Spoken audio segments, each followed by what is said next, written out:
Currently in our area, 75 degrees under mostly cloudy skies.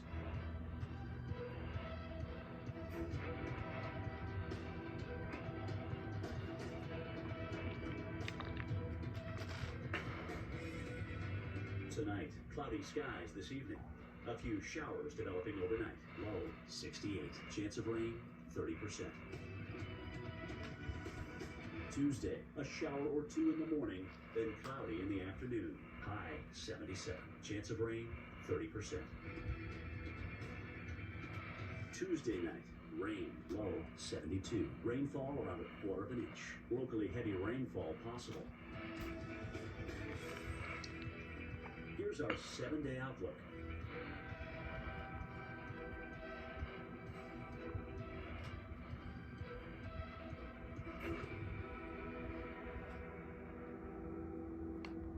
You can't stop a force of nature. This hurricane season, rely on one of your own.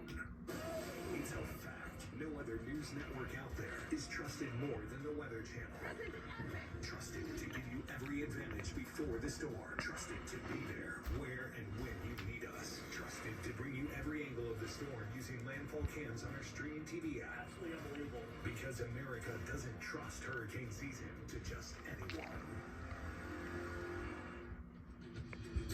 With that latest update of Idalia, just a few miles per hour below a Category 1 storm. Thanks for sticking with us here on the Weather Channel. Winds at 70 miles per hour, moving north at 8 miles per hour. Right now, about 50 miles south-southwest of the western tip of Cuba. Going to skirt right between the Yucatan Peninsula and the western tip of Cuba into the Gulf of Mexico, which is primed for intensification, and that is what the forecast is showing. The National Hurricane Center forecasting this to become a major hurricane. You're going to hear that a lot, and what that means is a hurricane that is at Cat 3 status or higher. Currently, Cat 3 is the forecast. This is going to move into the Big Bend region of Florida, across North Florida, southeast Georgia, into the Carolinas as we head through this week. So there are millions of people that are going to feel the impacts of this storm. Hurricane warnings up from the Big Bend region all the way down through Tampa Bay. Tropical storm warnings for places like Fort Myers, coastal areas like Marco Island as you look towards southwest Florida as well. And then we've got tropical storm watches and hurricane watches stretching from South Georgia all the way down to the Keys, Mike. There are going to be a lot of us feeling impacts from this storm. Indeed we will. I want to provide you right now some really specific information for the west coast of Florida. We do have storm surge watches and storm surge warnings in effect. These will extend from near Fort Myers, Sarasota, northbound through Tampa, St. Pete, around the bend here, Cedar Key, back toward Apalachicola. There are some areas here where the forecast now calls for 7 to 11 feet of storm surge. Want to focus, though, on the St. Pete Gulfport area. If you would zoom down into Gulfport, Florida here, notice the forecast near Shore Boulevard is somewhere between 6 and 9 feet of water above normally dry ground. That could be devastating here to the community of Gulfport with the onshore flow that comes in for us here. We've got some brand new technology. We wanted to improve upon this and give you a very specific forecast here in Gulfport. Let's zoom down in. The Gulfport Casino sits right here on Shore Boulevard. This is Shore Boulevard. It runs east to west. Look at the water rise that comes up. This is Neptune Grill right here. It goes underwater. 6 to 9 feet of storm surge, and we're showing you 6 feet here. Cars will be floated. Water will come up very quickly up over your head. Look at all the debris that will be in that water. Here's the Little Tommy's Tiki right here. You go up 56 this way. The water could go several blocks inland to 31st Street, to 30th Street. Look at all the water that you see here, and this is why you're asked to evacuate.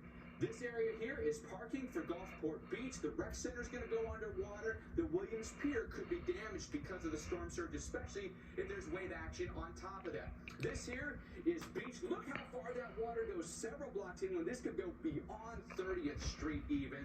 If you look back then to the west, that is Neptune's right there. Greek restaurant. Down here is Caddy's. All these are great places to hang out. You have drinks. You have lunch outside. Look at all the water that we're going to end up seeing here. This is a real depiction of what may happen with the water rise that comes in from the surge anticipated on the right front quadrant. That's 6 feet. If we maximize this to 9, some of these buildings will completely go underwater, Felicia.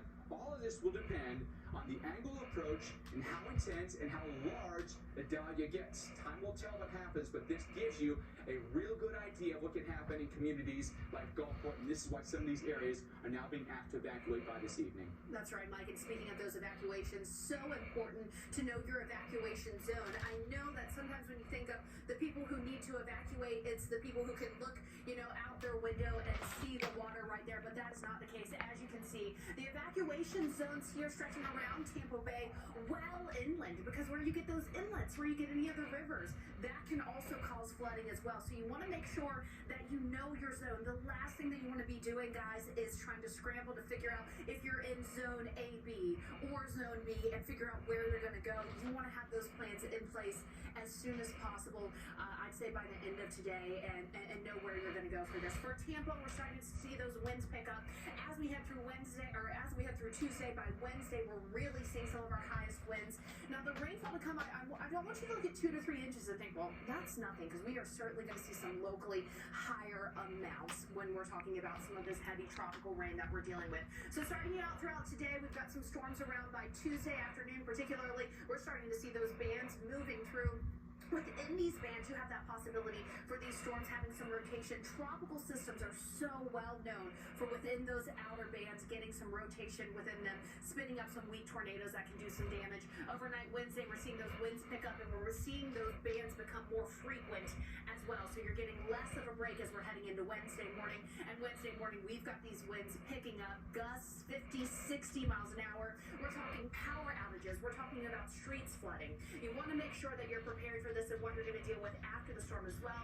Certainly, and especially if we're seeing things like 7 to 11 feet of storm surge verified with this forecast.